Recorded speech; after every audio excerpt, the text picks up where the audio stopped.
Congratulations on the win and your debut. I'm sure this is a moment you've been dreaming about for many years. So the reality of it, how does it compare to everything you've thought about? I think it's not comparable to the reality because it's better than I had it ever in my mind, and also unbelievable feeling, really. Yeah, I trained so hard for this already almost over 10 years of my life, so yeah. Did you know coming in that shot was going to be one that could be open to you, the one that put him down? I said it also in my interviews a few days ago. I'm always coming for first round finish. I always finish my opponents, and this is always the way I go. So. Yeah, I see the cast on the hand. What happened there? I think I broke my thumb last week in the sparring already. And yeah. And in this fight, I gave an uppercut and had some. I don't know what it is now. I have to check it, but yeah. Yeah, does it hurt pretty bad or? It's okay. I mean, Sean Shelby talked to me. I told him I can fight next week. So.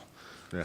Is it scary a bit when you're waiting so long for the debut and then you suffer an injury like a week out? Yeah, but this was like last sparring. I mean, like you never go 100% in a fight. You have always some injuries or some stuff. It's okay. Part of the game. And with the photo shoot on Monday, right? You'd rather the hand injury than a cut or something, a black eye? Yeah, it's okay. Even black eye, even a cut is no problem. You can fix that. Yeah. And tell us a little more about that. I know you talked about it a little bit. What's coming up for you outside of the cage? I have some shoots coming up, all the stuff. A lot of things coming up for me. But for me, it's more important what is next for me in the UFC. So yeah, had to go back to the gym, start the camp again, and fight soon again. Yeah, you're obviously very talented. When you look at this welterweight division, how long do you think it's going to take you to get up into ranked fights and things like that? I'm going to be honest with you guys. I want to take my time for this. I mean, I grow up, I make big steps from each fight. And, actually, it will take as long as it takes. So, I mean, I waited so long for this opportunity to fight in the UFC. I mean, now 2 years or something like that, it will not change anything. I want to fight for the title when I'm on my prime. And, yeah, we will get there soon. Islam, right over here. Thank you. When you think about the Contender Series fight that you had back on October 8th of 2024 to now, how proud are you of the fact that you just made your UFC debut, you got the first round finish, and just what the past year's been like for you? I'm very proud because that time I didn't rush anything. I did my game plan. I followed the game plan. My coaches, Daniel, Abus, and my little brother Tamerlan, they told me, brother, you're going to knock him out anyways, But this time, don't rush. Relax, he will give you that. And as my brother Abus told me, wait, he'll come now. And then when he came in, I knocked him out with the left hook, Yeah, this time, I'm very proud of my performance today because I didn't rush anything, was relaxed and saw everything, man. And you had the fight with Fugit obviously lined up back in February, so to have it happen here today, can you tell me a little bit about the camp that you had? Did it feel everlasting, super long, just preparing for the same guy? 100%. It was a very hard and tough camp. I mean, I wanted to fight this. I wanted to make this fight already in February, but I had an injury, so to pull out and to prepare for the same person. I actually don't like things like this. I just want to finish that business in the first time. And yeah, it was very hard, but it's part of the game, I think. And last question, do you think that overcoming that and dealing with that in your UFC debut could be beneficial for you down the road? Sorry, I didn't understand. The experience of dealing with this, and having the long camp like that, do you think that could be helpful down the road for you? I think so, yeah, because, when you train 6-7 months for a fight, I think it's better for you. Of course, you have a better preparation. I was an American top team, had a great preparation with great fighters. Thank you again to the American top team, great coaches, and yeah. Islam over here. You and your brothers, you guys have made some investments in like a bar called J'adore Lounge. You're so young in your UFC career, but you're already thinking ahead with business. Is your long-term goal not only to be UFC champion, but also like very successful in life? We don't have the J'adore Lounge since years, but we have a lot of other businesses like J'adore Cut, barbershops, restaurants and all that stuff, But yeah, I mean, I started with modeling, when we came to Germany as refugees, we had nothing there.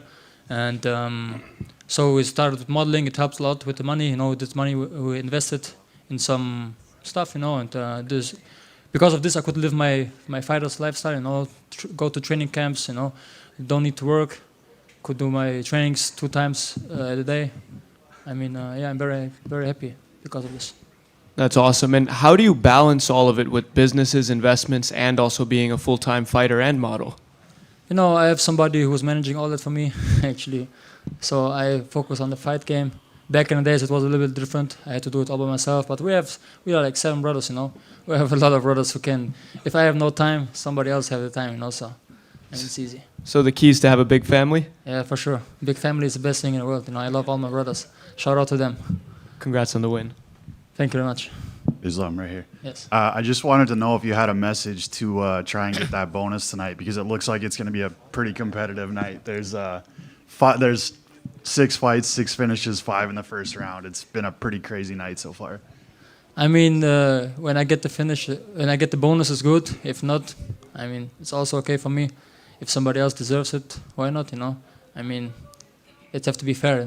If somebody else has a better KO than me in the night, why not give it the bonus?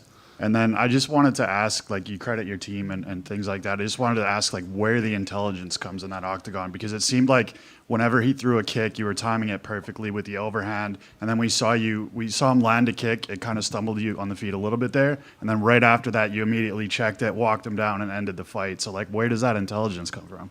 From Abus Magomedov. He coached me very well, and I have to say thank you to him. Actually, he's here. Thank you, my brother. Yeah, he told me, hey, Islam, don't rush, be relaxed, Now he will come in. And exactly when I heard that they say he will come in, I throw the hook, boom, he KO him. Okay. Islam, Bruder. Yes, Junge. Germany! Ew! Islam, Bruder, herzlichen Glückwunsch. Du hast Dankeschön. ganz Deutschland stolz gemacht, Bruder. Vielen, vielen Dank, Wie mein Bruder. fühlst du dich, Bro? Und wie hast du dir den Kampf vorgestellt? Ich habe mir den Kampf ungefähr genauso vorgestellt, dass ich in der ersten Runde K.O. schlage. Und eigentlich gibt es nicht viel mehr dazu zu sagen. Vielen, vielen Dank an ganz Deutschland und an euch beide auch, dass ihr euch den Weg hierher gemacht habt. Ihr seid super Jungs, macht einen super Steak Job. auf dich, Islam. 100% Steak auf mich, wenn ihr in Düsseldorf seid. Gar kein Problem. Islam, nächste Frage. Warum, ich glaube, die Amerikaner verstehen sich. Warum muss die UFC nach Deutschland kommen, Bruder? Kannst du es bitte erklären? Soll ich es auf Englisch sagen?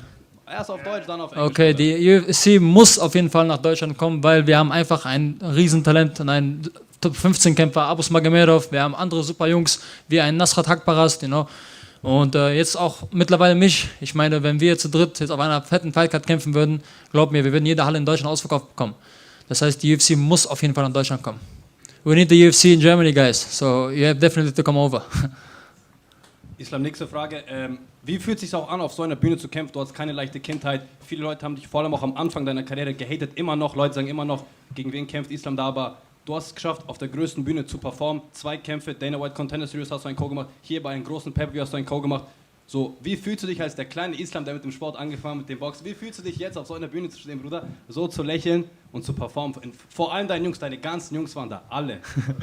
Weißt du, es ist ein unbeschreibliches Gefühl, zumal, schau mal, Bruder, es ist so, egal wann ich gekämpft habe, die Leute haben immer gesagt, ey, jetzt wird er verlieren, jetzt wird er verlieren. Dann habe ich gewonnen, dann haben die Leute gesagt, ey, der Gegner war schlecht. Dann kam der nächste Gegner, ja, jetzt wird er aber verlieren. Dann wieder gefinisht, der war wieder schlecht. Bei meinem letzten Kampf hieß es, ey, der wird definitiv verlieren, der wird niemals in die UFC kommen. Boom, ich knock meinen Gegner aus, komme in die UFC. Ja, in der UFC wird er nichts reißen, der wird auseinandergenommen. Bis jetzt zum Wochenende, die ganze Zeit Kommentare haben Leute geschrieben, ey, der wird es nicht schaffen, der UFC, der wird nichts reißen. Bitteschön, First Round Knockout, was wollt ihr jetzt sagen? Weißt du, ich meine, irgendwann lernen die Leute auch die Fresse zu halten. So einfach ist das. Ich bin sehr, sehr stolz auf meinen Weg, den ich bisher hatte. Und ich möchte mich bei allen Jungs bedanken, die sich den weiten Weg hierher gemacht haben. War bestimmt nicht leicht für die Jungs und für euch wahrscheinlich auch nicht. Deswegen vielen, vielen Dank für alle, die heute hergekommen sind, um mich zu supporten. Islam, von mir auch herzlichen Glückwunsch. Ich habe auch noch eine Frage Vielen an dich. Du hast jetzt zum ersten Mal dein UFC-Debüt gemacht, in der richtigen UFC-Arena gekämpft. Wie würdest du das vielleicht vergleichen zu deinen anderen Kämpfen bei zum Beispiel Octagon? Wie ist die Gefühlslage? Ich meine, in Deutschland habe ich natürlich eine größere Fanbase. Heute war es irgendwie, keine Ahnung, ein ausgeglichenes Ding. So, aber ich meine, nach diesem Wir waren die lautesten. Gut. Dann, wenn wir die lautesten waren, bin ich zufrieden. Aber ich meine, jetzt nach diesem Kampf, denke ich, werden die Fans deutlich lauter sein, wenn ich nächstes Mal in die Arena laufe. Aber es ist gut auch, weil es eine andere Erfahrung. Ich meine, ich habe seine Ecke schreien hören, viele Leute waren für ihn da. Ich habe mich gefreut, weil ich dachte mir, gut, auch mal derjenige zu sein, der ein Underdog ist quasi, weißt du. Auch wenn ich auf dem Papier natürlich der weißt du, der Favorit war. Es ist aber auch schön, irgendwo reinzukommen und zu sehen, ey, der andere Gegner hat alle Leute dabei, so, die der kennt, so, er kommt von hier und du machst dein Ding trotzdem. Und hast du vielleicht schon Pläne für einen nächsten Kampf oder leistest du dir da Zeit dabei? Ich habe direkt nach meinem Kampf kam Scholt Shelby zu mir in die Kabine und hat mit mir gequatscht. Er meinte, wann kämpfst du? Ich meinte, nächste Woche. So. Erstmal zurück in die Stadt, Bro, nach Düsseldorf 100%. genießen. 100%. Ich Von weiß, uns herzlichen Glückwunsch. Du hast uns alle stolz gemacht. Ganz Deutschland steht hinter dir. Herzlichen Glückwunsch. Vielen, vielen Dank. Vielen, vielen Dank. Thank you very much, guys.